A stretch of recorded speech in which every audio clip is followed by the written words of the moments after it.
सबको मेरा नमस्कार।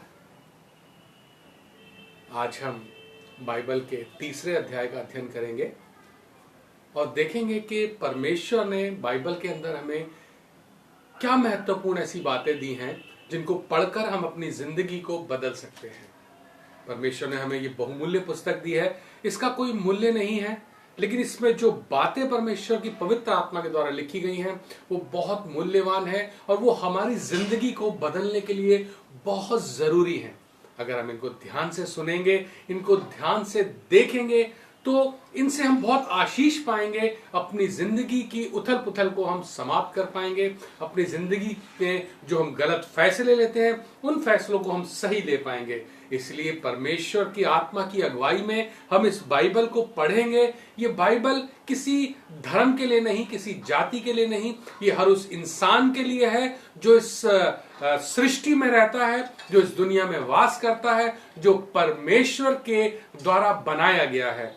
तो कृपया करके इस बाइबल की वचनों को आप अपने लिए सोचें और इसको किसी जाति या किसी धर्म से ना मिलाएं। और अगर आपको बहुत अच्छा लगे, अगर आप इससे आशीष पाएं, तो कृपया इसको आप सब्सक्राइब करें, लाइक करें और अपने जैसे और दोस्तों को और लोगों को दिखाएं ताकि वो भी इससे आशीषित हों और इस किताब से उनकी जिंदगी को बदलने का उनको मौका मिले। जैसा कि परमेश्वर ने हमें ये किताब दिया और इस किताब के द्वारा हम अपनी साथ साथ दूसरों की जिंदगी को भी बदलने का सामर्थ्य रखते हैं, क्योंकि इस किताब के द्वारा परमेश्वर हमसे डायरेक्ट बातें करता है। इस किताब के द्वारा परमेश्वर हमें सिखाता है कि हमारी जिंदगी में क्या कमी है। परमेश्वर हमें बताता है कि हमें अपनी जिंदगी में कौन कौन से कार्य नहीं करने चाहिए, कौन कौन से कार्य करने चाहिए। तो परमेश्वर की आशीष हो इस किताब पर और परमेश्वर की आशीष हो आप सुनने वालों पर, आप देखने वालों पर,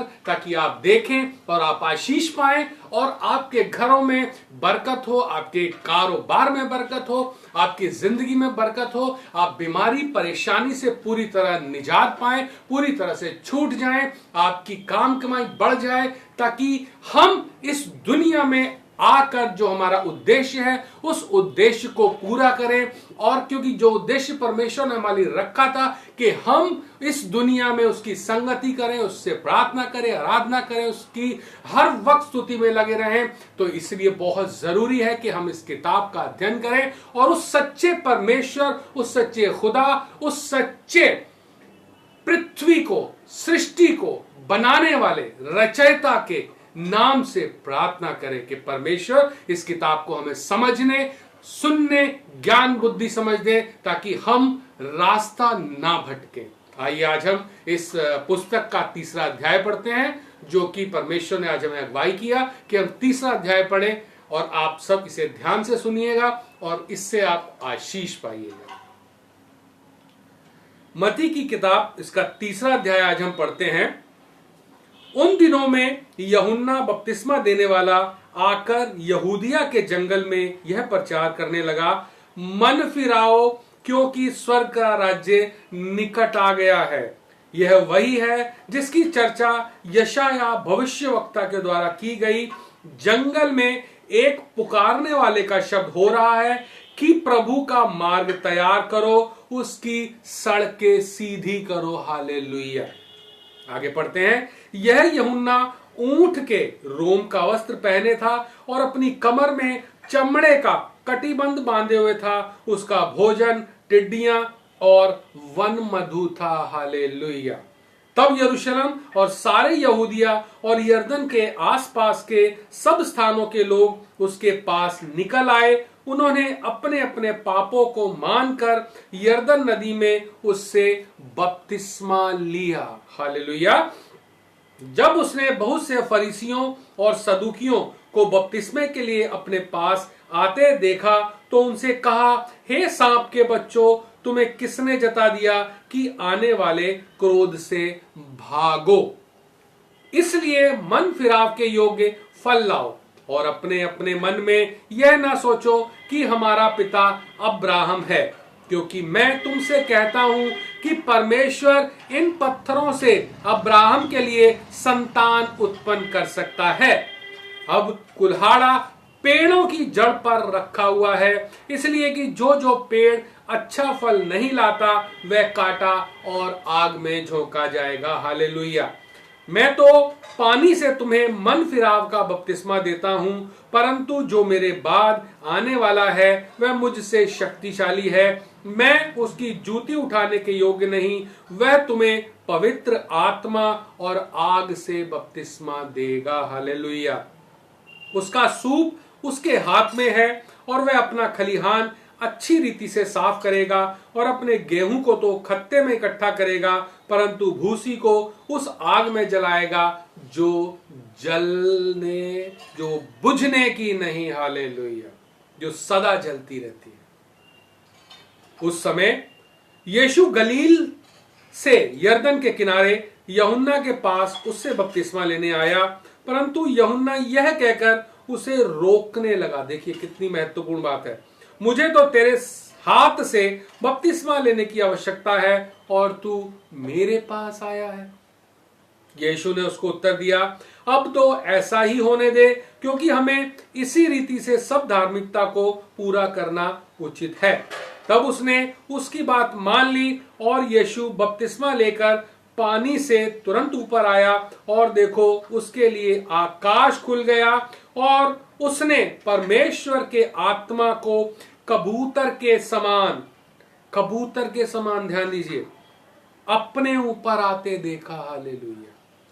और देखो यह आकाशवाणी हुई, यह मेरा प्रिय पुत्र है जिससे मैं अत्यंत प्रसन्न हूं।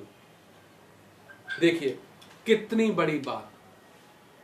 एक व्यक्ति जिसने मानव रूप में जन्म लिया, जो धरती पर एक इंसान की तरह पैदा हुआ, जब वो पानी के अंदर गया और पानी में से बाहर निकला तो एक पवित्र आत्मा, कितनी बड़ी बात है, ध्यान देने वाली बात है कि उसके लिए स्वर्ग से गवाही हुई। परमेश्वर ने ऊपर से आवाज दी कि यह मेरा प्रिय पुत्र है जिससे मैं अत्यंत प्रसन्न हूं। आज कितनी अच्छी बात है कि यीशु मसीह एक आम इंसान की तरह पानी में जाता है और बाहर निकलता है, और यूहन्ना बपतिस्मा देने वाला जब उसको बपतिस्मा देता है, बपतिस्मा एक क्रिया है अपने पापों से क्षमा की। जब हम अपनी पुरानी जिंदगी में होते हैं तो हम बहुत से पाप करते हैं, झूठ बोलते हैं, गाली देते हैं, गुस्सा करते हैं, लालच करते हैं, व्यभिचार करते हैं, चोरी करते हैं, लोगों से चुगलियां करते हैं।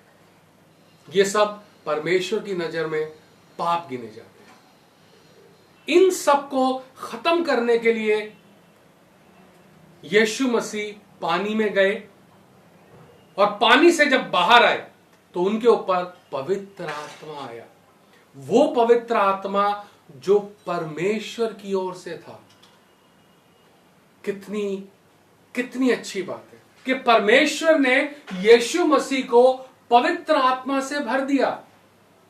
परमेश्वर ने यीशु मसीह को ऐसी पवित्र आत्मा से भरा जो हमेशा उनके साथ थी, जो उनको अच्छे बुरे का पहचान कराती थी, जो उनके लिए कार्य करती थी। वो जो बोलते थे वो हो जाता था।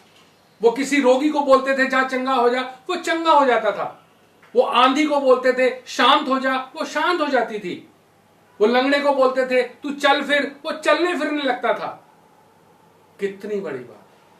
वो पवित्र आत्मा परमेश्वर हम सबको देना चाहता है। हालेलुया। वो पवित्र आत्मा परमेश्वर आपको भी देना चाहता है। हालेलुया। वो पवित्र आत्मा परमेश्वर इस बहन को भी देना चाहता है। हालेलुया। वो पवित्र आत्मा परमेश्वर इस बच्चे को भी देना चाहता है। हालेलुया। वो पवित्र आत्मा परमेश्वर इस भाई को भी देना चाहता है। हालेलुया। लेकिन उसके लिए हमें क्या करना पड़ेगा? कुछ नहीं, सिर्फ और सिर्फ उस सच्चे परमेश्वर पे हमें विश्वास करना पड़ेगा कि वो ही सृष्टि करता है जिसने इस दुनिया को बनाया, जिसने इस पृथ्वी को बनाया, जिसने चांद, सूरज, तारे, आकाश बनाया। आप देखते हैं आकाश को, इसमें कोई तंबू है, कोई इसमें खंबा है? नहीं है। इसको किस तरह से परमेश्वर ने ताना, ये हमारा परमेश्वर ही कर सकता है। और उसका कोई रूप नहीं है, उसका कोई आकार नहीं है। हम उस परमेश्वर को किसी रूप में बांध नहीं सकते। उसको हम बोल नहीं सकते कि भाई तू यहां बैठ जा, या उसको भी बोल नहीं सकते भाई तू इस सोफे पे बैठ जा, या इस गद्दे पे बैठ जा, या इस कुर्सी पे बैठ जा, या यहां खड़ा हो जा। ऐसा नहीं है। हमारा परमेश्वर सर्वशक्तिमान परमेश्वर, यहोवा परमेश्वर, आपका परमेश्वर, मेरा परमेश्वर, इस पूरी सृष्टि का परमेश्वर हर जगह है। हर उस जगह है जहां इंसान विश्वास के साथ घुटने टेकता है, हाथ ऊपर करता है, उसको पुकारता है कि हे परमेश्वर, हे खुदा, हमारी इस प्रार्थना को सुन। हम इस प्रार्थना को तेरे बेटे यीशु मसीह के नाम से करते हैं। उसी वक्त प्रार्थना का उत्तर आता है। अगर आपको मेरी बात पर विश्वास नहीं होता तो आप कभी भी किसी भी दुख में हो, किसी भी परेशानी में हो, किसी भी तकलीफ में हो, तो अपने पापों का अंगीकार कीजिए। आपने जो पाप किए हैं उनको याद कीजिए। उन पापों को याद करके यीशु मसीह के नाम से क्षमा मांगिए। देखिए आपके पाप उसी वक्त क्षमा होंगे। और जो भी तकलीफ आपकी जिंदगी में होगी, घुटने टेक कर, आंख बंद करके उस परमेश्वर से बोलिए कि परमेश्वर, मैं इस समस्या से ग्रसित हूं, या मेरे घर में पैसा नहीं है, या मेरे घर में लड़ाई झगड़ा है, या मेरे घर में संतान ठीक नहीं है, या मुझे संतान नहीं है। कुछ भी जो आपकी समस्या है, हाथ उठाइए, मांगिए उस सच्चे परमेश्वर से। वो सबको देता है। वो एक धर्मी के लिए भी सूरज उगाता है, वो एक अधर्मी के लिए भी सूरज उगाता है। वो एक पापी को भी बरसात के पानी से भिगोता है, और एक धर्मी व्यक्ति को भी बरसात के पानी से भिगोता है। सबके लिए अनाज देता है, वो सबको खाना देता है, सबको इस पृथ्वी पर रहने का अधिकार देता है। उसका अधिकार कोई नहीं छीन सकता। उसका दिया हुआ आशीष हमसे कोई नहीं ले सकता। हालेलुया। बहुत जरूरी है जो बाइबल में आज हमने पढ़ा, अपने पापों का अंगीकार। क्योंकि मनुष्य को पाप करना कोई नहीं सिखाता। मनुष्य को, छोटे बच्चे को हम कभी नहीं सिखाते कि तू पाप कर। लेकिन जैसे जैसे वो बड़ा होता जाता है, इस संसार में जाता है, तो वो पाप करना सीख जाता है, गाली देना सीख जाता है, लड़ाई करना सीख जाता है, झगड़ा करना सीख जाता है, मारपीट करना सीख जाता है। उसको आपने सिखाया? किसी ने नहीं सिखाया। क्योंकि वो इस संसार में है, और संसार पूरा का पूरा पाप के वश में है। आज हर इंसान पाप की तरफ भाग रहा है, पैसे की तरफ भाग रहा है, कामयाबी की तरफ भाग रहा है, नशे की तरफ भाग रहा है, अय्याशी की तरफ भाग रहा है। हर इंसान को आज बदलने की जरूरत है। हर इंसान को आज अपने पापों का अंगीकार करने की जरूरत है, जो कि बहुत आसान है, जिसके लिए हमें कोई पैसा खर्च नहीं करना, जिसके लिए हमें पहाड़ पर नहीं जाना, जिसके लिए हमें नदी में तैरना नहीं है, जिसके लिए हमें किसी मरुथल में अंदर घुसकर गड़ना नहीं है, जिसके लिए हमें एक टांग पर खड़े होकर तपस्या नहीं करनी, जिसके लिए हमें अपने बाल बढ़ाने की जरूरत नहीं है, जिसके लिए हमें नेल्स बढ़ाने की जरूरत नहीं है, जिसके लिए हमें माथे पे कलर लगाने की जरूरत नहीं है।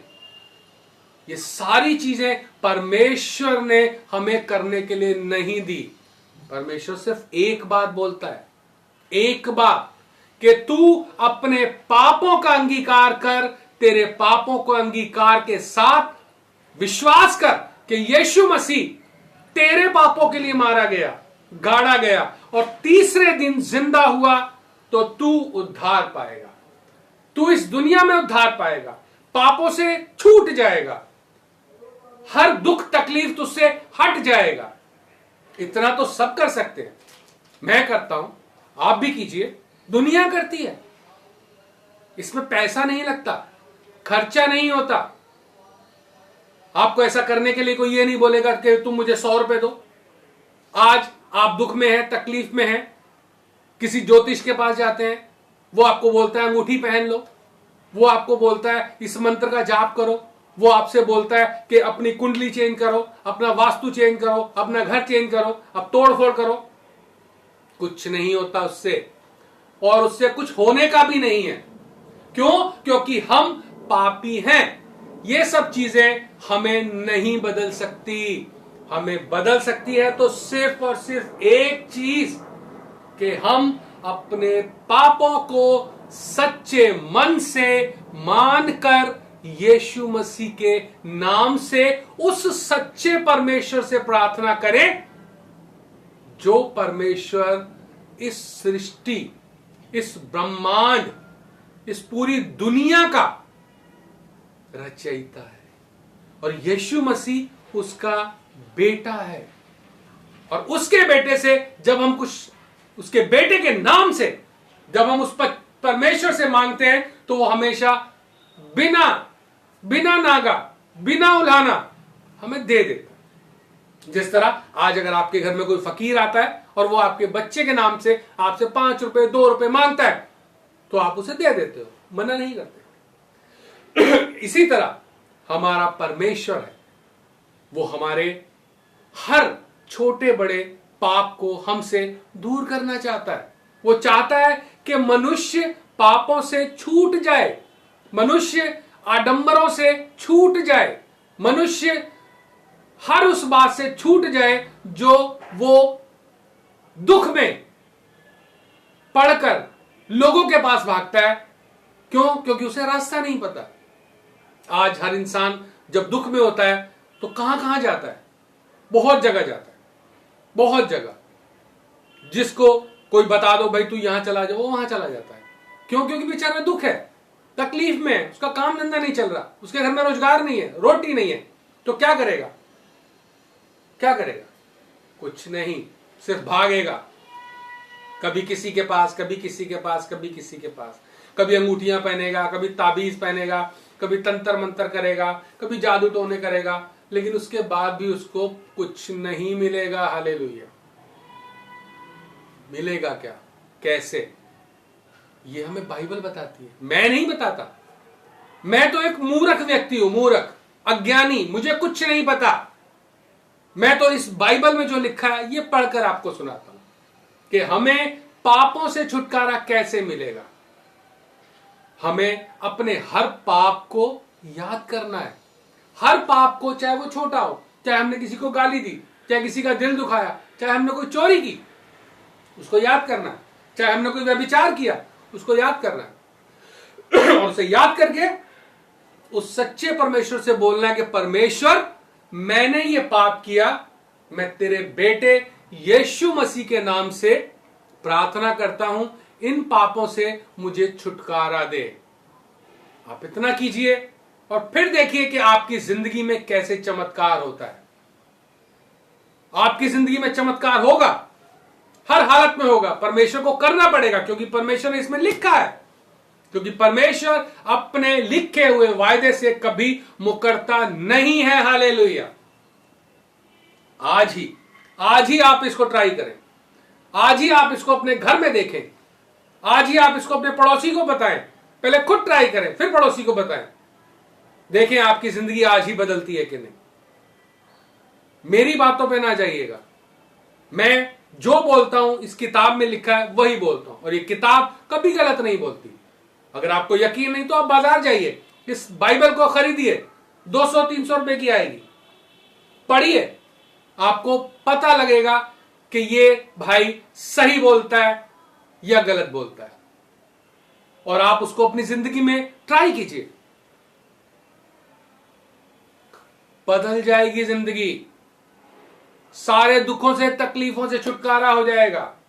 किसी के पास जाने की जरूरत नहीं पड़ेगी, कोई खर्चा करने की जरूरत नहीं पड़ेगी, कोई तंत्र मंत्र करने की जरूरत नहीं पड़ेगी। बिना पैसा खर्च किए आपको पापों से छुटकारा मिलेगा। आज ही ट्राई कीजिए, आज ही ट्राई कीजिए, क्योंकि बाइबल कभी झूठ नहीं बोलती। हालेलुया। इस किताब के तीसरे अध्याय में बहुत महत्वपूर्ण चीज आज आपने पढ़ी है और उसको आप अपने दिमाग में बिठाइए, भूलिएगा नहीं, क्योंकि बाइबल का वचन भूलने के लिए नहीं है। हालेलुया। इसको आप आज ही ट्राई करें और मुझे इस वीडियो के कमेंट्स में बताएं कि आपके साथ क्या हुआ, आपके साथ कैसे हुआ, आप मुझे जरूर बताएं। मैं आपको अगले वीडियो में बहुत कुछ इससे भी अच्छी रोचक बातें बाइबल की बताऊंगा, जो कि चौथे अध्याय में लिखी है। आज तीसरा अध्याय हम यहीं समाप्त करते हैं। इस अध्याय को पढ़ने के लिए परमेश्वर ने हमें अपना पवित्र आत्मा दिया, इसके लिए मैं परमेश्वर का धन्यवाद करता हूं। आप लोगों का धन्यवाद करता हूं कि आपने इस वीडियो को देखा और जो मैंने कहा बाइबल के द्वारा उसको आप अपनी जिंदगी में ट्राई करके देखिए। आपकी जिंदगी में जरूर काम होगा, आज ही होगा। आज आप लिख लीजिए, ये वचन हर व्यक्ति के लिए है, इसका धर्म से कोई लेना देना नहीं है और कृपया करके इसको धर्म से ना जोड़ें, क्योंकि ये सबके लिए, परमेश्वर सबका एक है। अगर आपको अच्छा लगा हो तो आप इस चैनल को, इस वीडियो को लाइक करें, अपने कमेंट नीचे कमेंट बॉक्स में लिखें। आपकी कोई समस्या हो उस समस्या को लिखें ताकि हम उस समस्या के लिए प्रार्थना करें और आपकी वो समस्या हमेशा के लिए आपकी जिंदगी से दूर हो जाए। हालेलुया। ये मैं नहीं कह रहा, ये परमेश्वर का वचन बोल रहा है आपसे। आप इस वीडियो को जरूर देखें, कमेंट करें, लाइक करें, सब्सक्राइब करें, ताकि आपकी जिंदगी से सारी बुराइयां दूर हो जाएं। इस वीडियो को आज हम यहीं खत्म करते हैं। अगले नेक्स्ट वीडियो में आपसे मिलेंगे। तब तक के लिए नमस्कार। देखो और बदलो जिंदगी।